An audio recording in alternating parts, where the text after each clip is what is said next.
Alright, how's it going everybody? My name is Cordell Lister. Thank you guys for clicking on my video. Hopefully you guys are having a good day and hopefully your projects are going good as well too. Alright, so I chose to do my project on the American Samoa National Park. I basically chose this national park just because I didn't really know a lot about it. I knew it existed, but outside of that, I did not have a lot of information about it. So I thought it'd be cool and different to do this one. It also just looks different, you know? It looks tropical. It looks like a place I'd much rather be than Minnesota right now. So I guess that kind of inspired me to pick it. The problem that I want to focus on in my project is all about controlling the rising number of invasive species to the American Samoa. This is probably its biggest problem. I definitely got the most information from this problem. There is another problem that it's facing too that I'll talk a little bit about, but this is definitely the one that I'll be focused on. I would label my project for my classmates, obviously, and basically everybody that's interested in the American Samoa, or maybe somebody that's planning a trip there. So yeah, let's just jump into it. All right, so I have a couple maps for you. This map was taken right off the National Park Service website. So the American Samoa is spread out over 4 different islands. Obviously, the islands get bigger the more west you go. The American Samoa is an unorganized, unincorporated territory of the United States in the South Pacific Ocean, and it is east of the continent of Australia. So I have another map, a Google Earth image that kind of shows it off better. Here you can kind of get an idea of where it's actually at. So here you have the continent of Australia over there, and just east of it is the American Samoa. So the first thing that I want to talk about, I guess just kind of give you an idea of what kind of invasive species that I'm talking about. First things first, I want to talk about the invasive plant species. So like I have on here, over 250 alien plant species have come to the American Samoa. Most of them weeds. I'd say over 200 of them are mostly weeds. We also have non-native trees like the ivy and nonu trees. A lot of these a lot of these invasive plant species straight up got here by accident. So the ivy and the nonu trees actually were spread accidentally through the Polynesians. Basically, they're traveling over to the American Samoa. But the one that I want to talk the most about concerning the plant species is definitely the Mile a Minute vine. It's the most common, basically pest plant species that is at the American Samoa right now. Like many of the other ones, it was actually introduced by accident.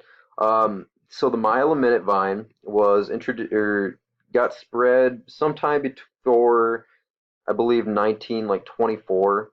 But the reason that it's such a big problem now is because it's it's just a pest. It's a pest in plantations and forests. These vines can also like form several feet thick, and basically they can choke the seedlings of native trees and slow the recovery of any forest, basically damage from a natural disaster like a cyclone or I don't know, like an earthquake or a tornado. You'll notice the American Samoa is very prone to stuff like that, especially cyclones, and a lot of its ecosystem actually gets spread that way. So, all right, so I'll talk a little bit about the invasive animal species now. So there are a couple animals that I want to talk about in more detail. I have a funny story to actually talk to you guys about concerning the giant African snail and its origin of how it got to the American Samoa. So the giant African snail, this is how the story goes, right? So this was actually reportedly introduced to the Pacific when the governor of Tahiti imported them to satisfy the hunger of his mistress for escargot. She wanted edible snails, but this was actually a really bad idea because not only were the snails not edible, but they quickly spread out throughout Polynesia and became a major pest of just crops. So at some point, the giant African snail got over to the American Samoa, and it's still there today. But do you guys want to know what the solution was to actually kill off these things? So it's kind of funny. What they did was, in the hopes to control these giant snails, a predatory snail called the, I'm gonna butcher this name, but it's called the Euglandia rosea snail. And the idea was that this new introduced snail was gonna kill off the giant African snails, but that never actually happened. Nobody really knows what happened, but to this day, the giant African snails are still thriving, and you can still find that new species of snail. What was it? The Euglandia rosea. You can still find that in the American Samoa. So that didn't work. So I thought that was just kind of a funny story about how both of those snails got over straight up because the governor of Tahiti's mistress wanted some escargot.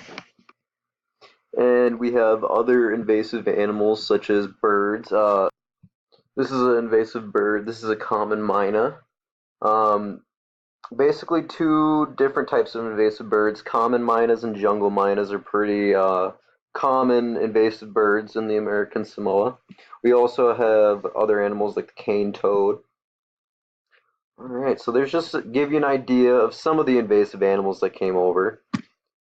So do invasive species have any positive effects? Well, I mean they do. Obviously, the negatives are going to outweigh the positives, but there is some positives. Some changes have benefited like some wildlife species. For example, the introduction of several like food plants such as breadfruit and bananas provide a food source for some animals like birds and fruit bats. And of course, any new species to any new ecosystem is going to add diversity, but that doesn't mean it's always good diversity. But then those are some positive effects from invasive species. So the negatives will outweigh the positives, of course. So just a couple negatives to get your mind around it. Birds, for example, can be a complete pest for some crops, especially invasive birds. So birds can spread like pest plants. So like the mile a minute vine that we were talking about, birds can actually spread that kind of stuff and just make them more common on the American Samoa.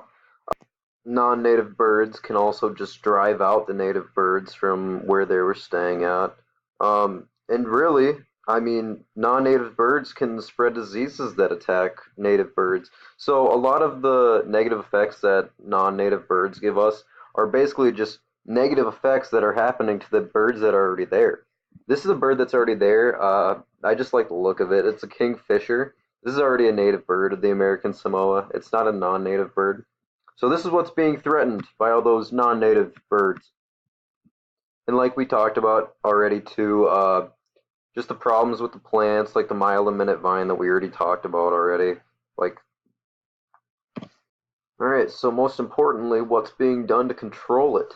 Well, I think the most important thing uh, is a group called ASSIST. It stands for the American Samoa Invasive Species Task Force.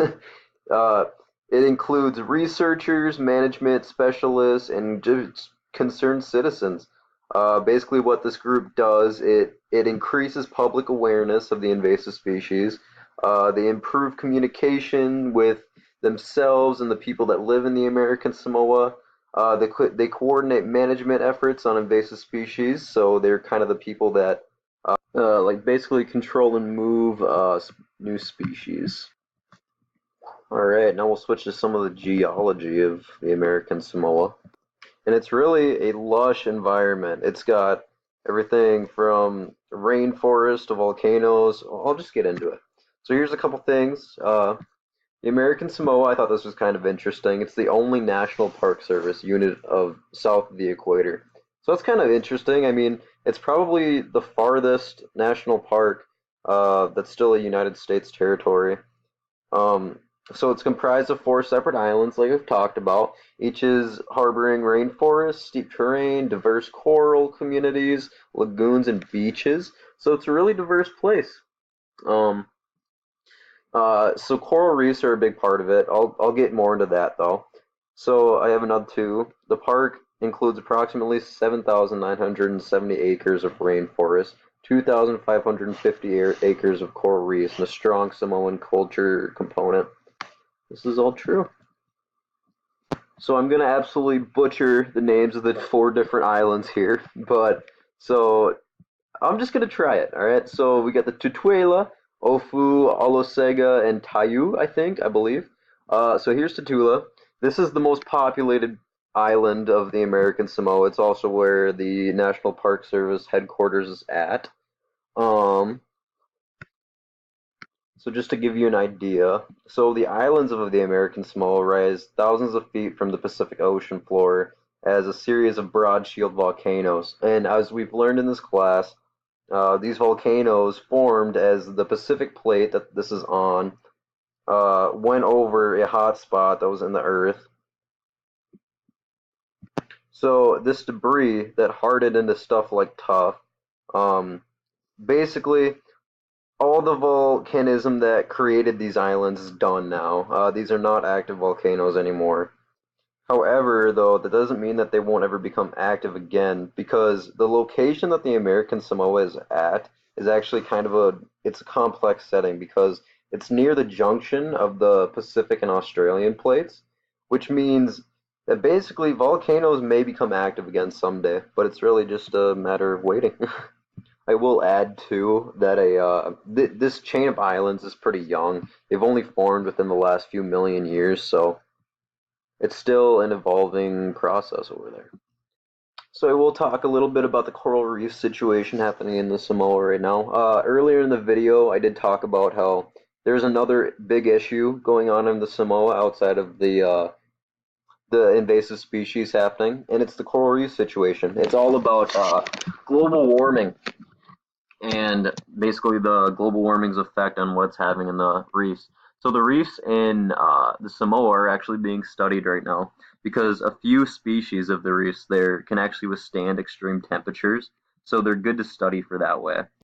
And so what they're basically thinking right now is so excess nutrients and pollutants are also harming the reefs. So what they want to do or what they're thinking about is transplanting resistant coral reef species to like vulnerable areas that may be a way to preserve the reefs at the American Samoa and basically just elsewhere throughout the Pacific. So yeah, the coral reefs in the American Samoa are given really good research for that type of stuff.